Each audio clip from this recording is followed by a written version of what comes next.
ചെറുകഥ വിശ്വാസം. ബാബു, നീ സ്വാമിയുടെ ശ്വാസം എന്ന് പറയുന്ന ചെറുകഥ വായിച്ചോ? എൻ്റെ അമ്മോ, എന്താ സ്വാമി ഇതിൽ കാണിച്ചു വെച്ചിരിക്കണേ? കൊറോണ വൈറസിനെ മമ്മൂട്ടിയും മോഹൻലാലും ഒക്കെ ആയിട്ടാ വർണ്ണിച്ചിരിക്കണേ. വല്ലാത്തൊരു വർണ്ണന. ആദ്യമൊക്കെ വായിച്ച ആ ദുഷ്ടനെ ഹീറോ ആക്കിയിട്ട മാതിരിയാണ്. ഹൗ, ഞാൻ വായിച്ചു. നീ പറഞ്ഞത് ശരിയാ ശങ്കരുട്ടിയെ. പക്ഷേ ശ്വാസത്തിൻ്റെ പ്രാധാന്യം നന്നായി ബോധ്യപ്പെടുത്തിയിരിക്കുന്നു സ്വാമി അവസാന ഭാഗത്ത്. ഗോപിയുടെ ചായപ്പീടികയിൽ 10 മണി ചായയ്ക്ക് വന്നതാണ് ബാബുവും ശങ്കരൻകുട്ടിയും. ഇത് വായിച്ചപ്പോഴാണ് എനിക്ക് മുണ്ടീരി മഠത്തിലെ പുരുഷോത്തമ ശർമ്മ സാറിനെ ഒന്ന് പോയി കാണാം എന്ന് തോന്നിയത്. 105 വയസ്സല്ലേ അദ്ദേഹത്തിന്. ഔത്സുക്യം മറച്ചു വച്ചില്ല ശങ്കരൻകുട്ടി. നമ്മുടെ റോക്കറ്റിന് ഇന്ധനം ഉണ്ടാക്കണ നാരായണ ശർമ്മയുടെ അച്ഛനല്ലേ? അതൊരു 1.5 മുതലാട്ടോ. ബാബു ലോകപരിജ്ഞാനം വെളിപ്പെടുത്തി. അത് പറയാനാ ഞാൻ തുടങ്ങിയത്. കഴിഞ്ഞ ഞായറാഴ്ച രാവിലെ ഒരു 10 മണിയോടെയാണ് ഞാൻ മഠത്തിൽ ചെന്നത്. സ്വാമി ഉണ്ടോ അവിടെ? വാതിൽ തുറന്നു കിടക്കല്ലേ, ആരായാലും അകത്തേക്ക് വന്നോളൂ. സ്വാമിയുടെ ഘനഗംഭീരമായ സ്വരം. വരൂ, ഇരിക്കൂ. സ്വാമി കസേരയിൽ ഇരുന്നു കൊണ്ട് തന്നെ എന്നെ സ്വീകരിച്ചു. ചുമരരകിലിട്ടിരുന്ന സെറ്റ് ചൂണ്ടിക്കാണിച്ചു. എന്നെ മനസ്സിലായോ സ്വാമിക്ക് എന്ന് ചോദിച്ചു ഞാൻ. വയസ്സ് 105 ഓർമ്മിപ്പിച്ചത് കാണുമല്ലോ. ഒന്ന് സൂക്ഷിച്ചു നോക്കി സ്വാമി. എന്നെ ആസകലം ഒന്ന് ഒഴിഞ്ഞു കണ്ണുകൊണ്ട്. നീയ കുട്ടിമാളുവിൻ്റെ മകൻ ശങ്കുറു അല്ലേ? പോണാട്ടെ എന്ന് സ്വാമി. വല്ലാത്ത ഓർമ്മശക്തി. ഈ വയസ്സിലും. അടുത്ത ചോദ്യം കേട്ടപ്പോഴാണ് ഞാൻ ശരിക്കും ഞെട്ടിയത്. നീ സ്കൂളിൽ പഠിക്കുമ്പോൾ കുളപ്പരക്കടവിൻ്റെ കൂപ്പിന്ന് വാര്യത്തെ ഉണ്ണി നിന്നെ തള്ളിയിട്ടപ്പോൾ ഉണ്ടായൊരു പാടുണ്ടായിരുന്നല്ലോ നിൻ്റെ മുതൂത്ത്. അത് അവിടെ തന്നെ ഉണ്ടോ ഇപ്പോഴും? മനസ്സുകൊണ്ട് 100 വട്ടം തൊഴുതു ഞാൻ സ്വാമിയെ. നീ റിട്ടയർ ചെയ്തുവോ? സൂപ്രണ്ടല്ലേ പഞ്ചായത്തിലുണ്ടായിരുന്നത്? അതെ, റിട്ടയർ ചെയ്തിട്ടില്ല. ഇനിയൊരു 4 കൊല്ലം കൂടി ഉണ്ട് എന്ന് ഞാൻ പറഞ്ഞു. ഞാൻ ധനതത്വശാസ്ത്രത്തിൽ ഡോക്ടറേറ്റുള്ള ആളാണ് സ്വാമി. യൂണിവേഴ്സിറ്റി കോളേജിൽ പ്രൊഫസറായിരുന്നു.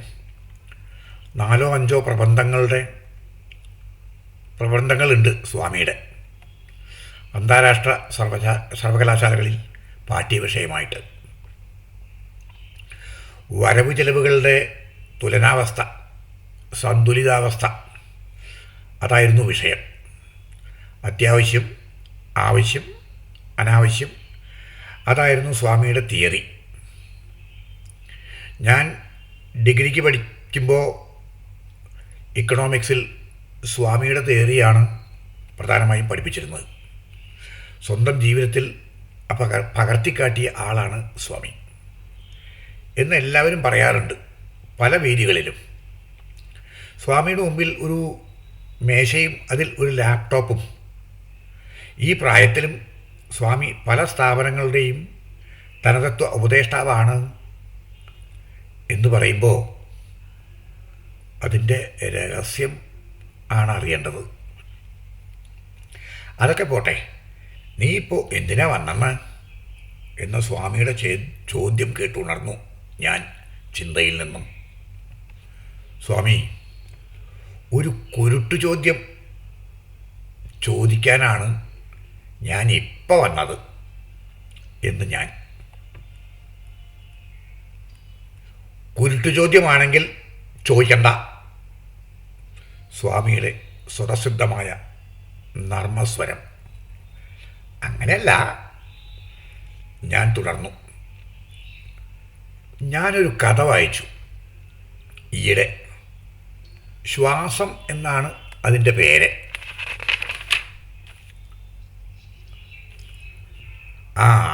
ആ ചാമുട്ടിയുടെ അല്ലേ? ഇവിടെ ലക്ഷ്മിയും പറഞ്ഞു കേട്ടു ഞാൻ.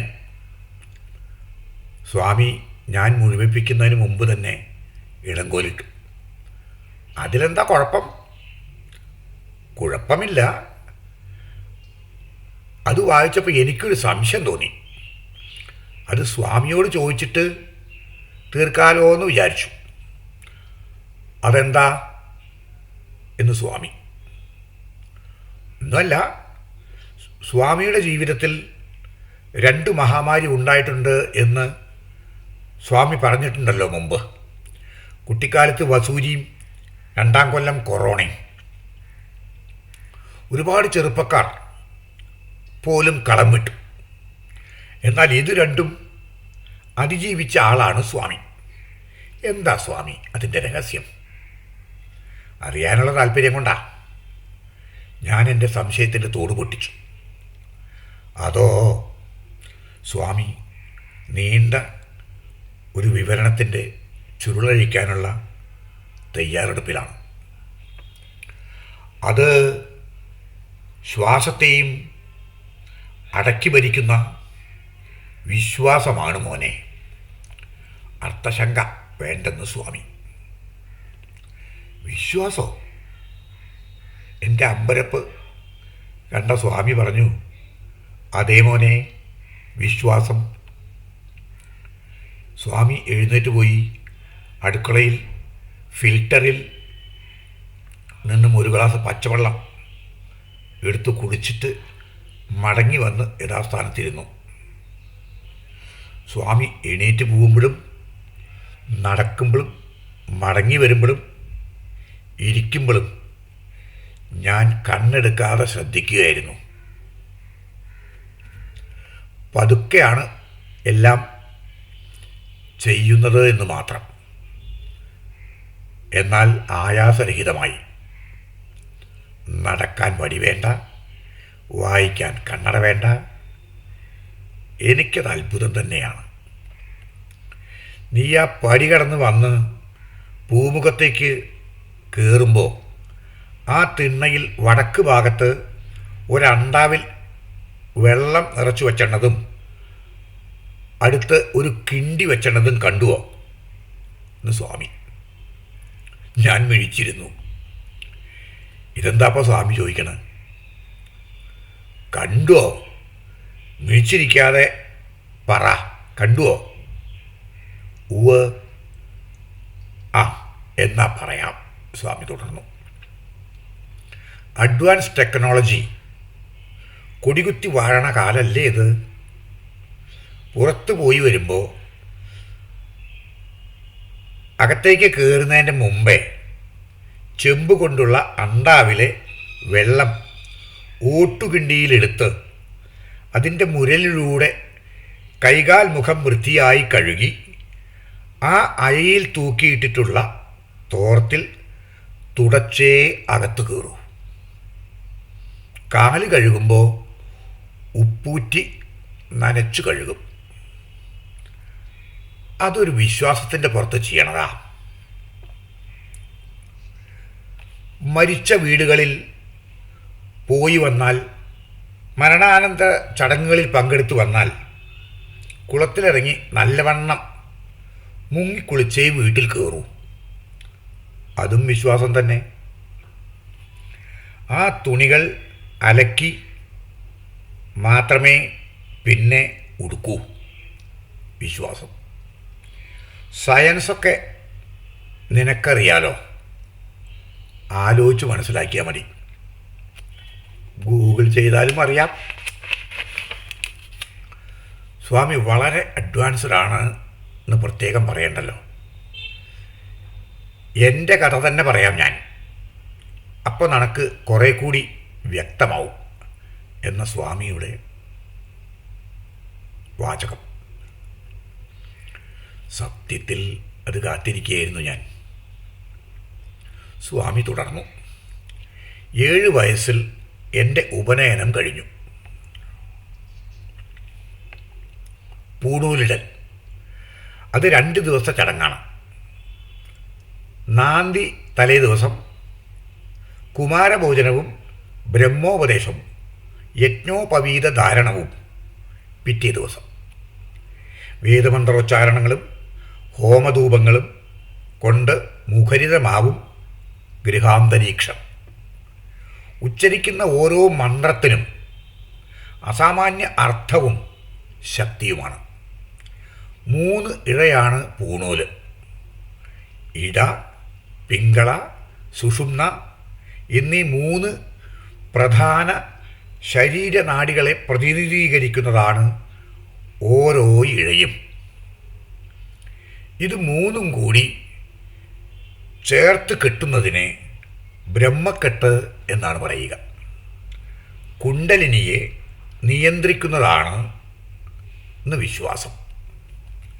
പ്രപഞ്ചത്തെ മുഴുവൻ, സർവചരാചരങ്ങളെയും നിയന്ത്രിക്കുന്ന ഒരു ശക്തിയുണ്ടെന്നും ഈ ജന്മം മുഴുവൻ ആ ശക്തിയുടെ താൽപ്പര്യമനുസരിച്ച് ധർമ്മമാചരിക്കുവാനുള്ളതാണെന്നും ഓരോ ജന്മത്തിനും ഓരോ ലക്ഷ്യം നിശ്ചയിക്കപ്പെട്ടിട്ടുണ്ടെന്നും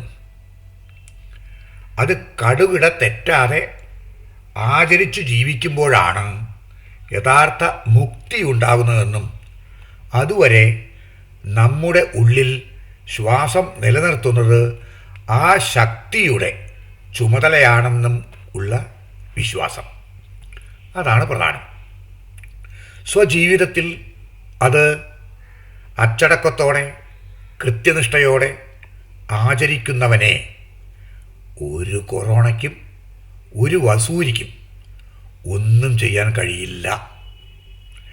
അവൻ്റെ ശ്വാസത്തെ ഒന്ന് തൊടാൻ പോലും കഴിയില്ല. അതിൻ്റെ പ്രത്യക്ഷ ഉദാഹരണമാണ് മോനെ നിന്റെ മുമ്പിൽ ഇരിക്കുന്ന ഈ ഞാൻ. സ്വാമി ഒറ്റ ശ്വാസത്തിൽ ഇത്രയും പറഞ്ഞു. നിർത്തിയപ്പോൾ ഞാൻ ധരിപ്പെട്ടു പോയി. വിശ്വാസത്തിൻ്റെ വ്യാഖ്യാനം വളരെ നിഗൂഢമായി തോന്നി എനിക്ക്. ഞാൻ മാധ്യാഹ്നികം കഴിച്ചിട്ട് വരാം, നീ കുറച്ചു നേരം ഇരിക്കട്ടോ എന്ന് പറഞ്ഞ് അകത്തേക്ക് പോയി അദ്ദേഹം. അകത്തളത്തിൽ ചമ്രം പടിഞ്ഞിരുന്ന് ഒരു വലിയ പാത്രത്തിൽ വെള്ളം നിറച്ച് അതിൽ 2 കൈയും ഇട്ട് വെള്ളം എടുത്ത് ഒഴിക്കുന്നു. മന്ത്രങ്ങൾ ചൊല്ലുന്നു. അതിൽ മിക്കവാറും മന്ത്രങ്ങൾ അദ്ദേഹം സാമാന്യം ഉറക്കെ തന്നെ ചൊല്ലുന്നുണ്ട്. കയ്യിൽ വെള്ളമെടുത്ത് ആപ പുനന്തു പൃഥിവീം പൃഥിവീം പൂതാ പുനാതുമാം പുനന്തു ബ്രഹ്മണസ്പതി ബ്രഹ്മപൂതാ പുനാതുമാം യദുച്ഛിഷ്ടമഭോജ്യം യദ്വാ ദുശ്ചരിതം മമ സർവം പുനന്തു മാമാപോ സതാം ച പ്രതിഗ്രഹ സ്വാഹ എന്ന മന്ത്രം ഉറക്കെ ചൊല്ലി ആ ജലം സേവിക്കുന്നത് കണ്ടു. അത് കഴിഞ്ഞ് നിലത്താവണപ്പലകയിൽ ചമ്രം പടിഞ്ഞിരുന്ന് ആംഗ്യവും മന്ത്രവും ഒക്കെ ചെയ്തു കഴിഞ്ഞ് എഴുന്നേറ്റ് മുറ്റത്ത് പോയി സൂര്യനെ 2 കൈയും ഒരു പ്രത്യേക രീതിയിൽ പിണച്ചു വെച്ച് അതിൽ ഉണ്ടാകുന്ന ദ്വാരത്തിലൂടെ വലതു കണ്ണുകൊണ്ട് നോക്കി മന്ത്രം ചൊല്ലുന്നതും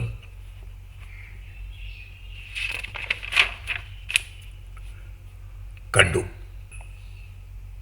വീണ്ടും അകത്തു വന്ന് വട്ടത്തിൽ ചുറ്റി കിഴക്ക് നോക്കി തൊഴുത് നമസ്കരിക്കുന്നത് കണ്ടു. വീണ്ടും യഥാസ്ഥാനത്ത് വന്നിരുന്നു. തുടർന്നു, നിനക്ക് മുഷിഞ്ഞില്ലല്ലോ അല്ലേ എന്ന മുഖവരയോടെ. നീ ഇപ്പോൾ കണ്ട മാധ്യാഹ്നികം കൂടാതെ രാവിലെയും സായം സന്ധ്യയ്ക്കും ഇത്തരം വന്ദനങ്ങൾ ഉണ്ട്. നേരത്തെ പറഞ്ഞ വിശ്വാസത്തിൻ്റെ ഭാഗമാണിത്. പ്രപഞ്ചത്തിലെ എല്ലാ ശക്തികളെയും പഞ്ചഭൂതങ്ങളെ പ്രത്യേകിച്ചും വന്ദിക്കുന്ന നിഷ്ഠയാണത് വിശ്വാസം. ബ്രാഹ്മമുഹൂർത്തത്തിൽ എഴുന്നേറ്റ് ഉമിക്കരിയും ഉപ്പും ചേർത്ത് പൊടിച്ചതുകൊണ്ട് പല്ല് തേച്ച് ശൗചം ചെയ്ത് മണ്ണുപയോഗിച്ച് കഴുകി വൃത്തിയാക്കി നല്ലവണ്ണം മുങ്ങിക്കുളിച്ച് കുളിക്കുമ്പോൾ ഒരു മുങ്ങി ജലം യാചമിച്ച് മന്ത്രമുച്ചരിച്ച് പ്രോക്ഷിച്ച് വീണ്ടും മുങ്ങണം. തോർത്തി ശുഭ്രവസ്ത്രം ധരിച്ച് പ്രാതസന്ധ്യാവന്ദനം പ്രോക്ഷണവും സമസ്ത ഗ്രഹങ്ങൾക്കും ദേവതകൾക്കും ജലതർപ്പണവും ചെയ്ത് അവണപ്പലകയിൽ കിഴക്കോട്ട് തിരിഞ്ഞിരുന്ന് പ്രാണായാമം ചെയ്ത് വായുവിനെ കൃത്യമായ അളവിൽ ഒരു നാസാദ്വാരത്തിലൂടെ വലിച്ചെടുത്ത് മറ്റേ ദ്വാരത്തിലൂടെ ഉച്ഛ്വസിക്കുന്നതാണ് പ്രാണായാമം. അതിന് മന്ത്രവുമുണ്ട്. ജപിച്ച് ശിരസിൽ തൊട്ട് ഋഷിയെയും നാസിക്ക് താഴെ തൊട്ട് ഛന്ദസ്സും ഹൃദയഭാഗത്ത് തൊട്ട് ദേവതയെയും വണങ്ങി 108 തവണ ഗായത്രി മന്ത്രവും ജപിക്കണം. പ്രാണായാമം കഴിഞ്ഞ് ജപിക്കുന്ന ഗായത്രി മന്ത്രം ആയുധമാണ്. എല്ലാ തീയ ശക്തികളെയും അകറ്റി നിർത്തുന്ന ആയുധം. അതാണ് ഉറച്ച വിശ്വാസം. പ്രാതസന്ധ്യയിൽ 108ഉം മാധ്യാഹ്നികത്തിന് 32ഉം സായം സന്ധ്യയിൽ 64ഉം ഉരുവാണ് ഗായത്രി മന്ത്രം ജപിക്കേണ്ടത്. ജപിച്ചു കഴിഞ്ഞ് കൈകൾ പിണച്ച് ഭൂമിയെ തൊട്ടു വണങ്ങി ഉപസ്ഥാനം ചെയ്യണം. തുടക്കത്തിൽ ആവാഹനം ചെയ്തതാണ്. എഴുന്നേറ്റ് കിഴക്ക്, തെക്ക്, പടിഞ്ഞാറ്, വടക്ക് എന്നിങ്ങനെ വണങ്ങണം. പ്രാചീദിശേ നമഃ, ദക്ഷിണായ ദിശേ നമഃ, പ്രതീചീദിശേ നമഃ, ഉദീചീദിശേ നമഃ എന്ന്. വീണ്ടും പ്രദക്ഷിണമായി തെക്കോട്ട് നോക്കി കൈകൂപ്പി യമധർമ്മനെയും ചിത്രഗുപ്തനെയും വണങ്ങണം. വടക്കോട്ട് നോക്കി പന്നകങ്ങളെ വണങ്ങണം. വീണ്ടും കിഴക്കോട്ട് തിരിഞ്ഞ് ത്രിഗുണങ്ങൾക്ക് ആധാരഭൂതന്മാരായ ത്രിമൂർത്തികളെ, ആകാശത്തെ, ഭൂമിയെ, സമുദ്രത്തെ തുടങ്ങി സർവദേവതകളെയും വണങ്ങി അഭിവാദ്യം ചെയ്ത് ദണ്ഡനമസ്കാരം ചെയ്യണം. ആ വിശ്വാസം മുറുകെ പിടിക്കുമ്പോൾ ജീവിതത്തിലും ശുദ്ധിയും വൃത്തിയും അച്ചടക്കവും പാലിക്കും. രാവിലെ സന്ധ്യാവന്ദനം കഴിഞ്ഞ ശേഷമേ, അതായത് 6 മണി, ഞാൻ പ്രാതൽ കഴിക്കൂ. സമയം ഇന്നുവരെ തെറ്റിച്ചിട്ടില്ല. ഉച്ചയ്ക്ക് 12 മണിക്ക് മാധ്യാഹ്നികം കഴിഞ്ഞു വന്നാൽ ഭക്ഷണം കഴിക്കും. മണിക്കൂറിൽ 1 ഗ്ലാസ് എന്ന തോതിൽ വെള്ളം കുടിക്കും. വൈകുന്നേരം സന്ധ്യാവന്ദനം കഴിഞ്ഞാൽ 7 മണിക്ക് അത്താഴം കഴിക്കും. 9 മണിക്ക് ഉറങ്ങും. സാത്വികമായ ഭക്ഷണം മാത്രമേ കഴിക്കൂ. മിതമായി മാത്രമേ ഭക്ഷണം കഴിക്കൂ. രാവിലെ സുഭിക്ഷം, ഉച്ചയ്ക്ക് 3/4 വയർ, രാത്രി അരവയർ എന്ന രീതിയിലേ കഴിക്കൂ. പ്രാണൻ, വ്യാനൻ, അപാനൻ, ഉദാനൻ, സമാനൻ എന്നീ പഞ്ചവായുക്കൾക്ക് നൽകിയതിന് ശേഷം മാത്രമേ, ബ്രാഹ്മണനും കൊടുത്തു മാത്രമേ, ബ്രഹ്മനൻ കൊടുത്ത് മാത്രമേ ഭക്ഷണം കഴിക്കൂ.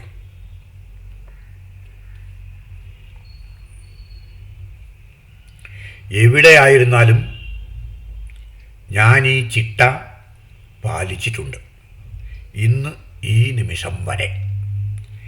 ഈ ചിട്ട കൃത്യമായി പാലിക്കാൻ എന്നെ പ്രാപ്തനാക്കിയത് വിശ്വാസമാണ്.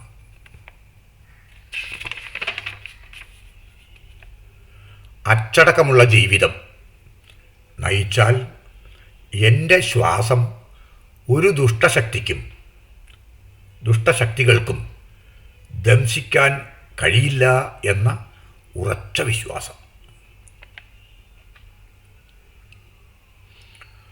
പ്രപഞ്ചശക്തിക്ക് മാത്രമേ എൻ്റെ ശ്വാസം ഇല്ലായ്മ ചെയ്യാൻ കഴിയൂ എന്ന ദൃഢമായ വിശ്വാസം.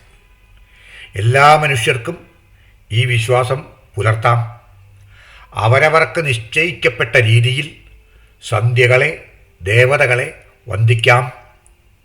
ജീവിതത്തിൽ അച്ചടക്കം പുലർത്താനുള്ള മനോബലം അതിലൂടെ ലഭിക്കും, അദ്ദേഹം മേമ്പൊടിയായി പറഞ്ഞു. ഞങ്ങൾ തമ്മിൽ സംസാരിച്ചിരുന്ന് അതിനിടയ്ക്ക് അദ്ദേഹം 2 പ്രാവശ്യം അടുക്കളയിൽ പോയി വെള്ളം കുടിച്ചു വന്നു. ലക്ഷ്മി, ഒരു ഗ്ലാസ് തണ്ണി കൊണ്ടുവാ എന്ന് പറഞ്ഞാൽ കൊണ്ടുവന്നു കൊടുക്കാൻ തയ്യാറായി. മരുമകൾ അവിടെ ഉണ്ട്. ഇല്ല, ചെയ്യില്ല. അദ്ദേഹത്തിൻ്റെ വ്യായാമമാണ് 1 മണിക്കൂർ ഇരുന്നാൽ ഒന്ന് നീട്ട് കുറച്ചു ദൂരം നടക്കണമത്രേ. ഞാൻ ഉണ്ണാൻ പോണു, നീ വരുന്നോ കഴിക്കാൻ? ഇവിടെ കഴിക്കാം എന്ന് സ്വാമി. സ്നേഹപൂർവം നിരസിച്ചു ഞാൻ. പോവാൻ എഴുന്നേറ്റു. എനിക്കൊരു സംശയവും ഇപ്പോഴില്ല ബാബു. വിശ്വാസം, അതാണെല്ലാം. ശുഭം.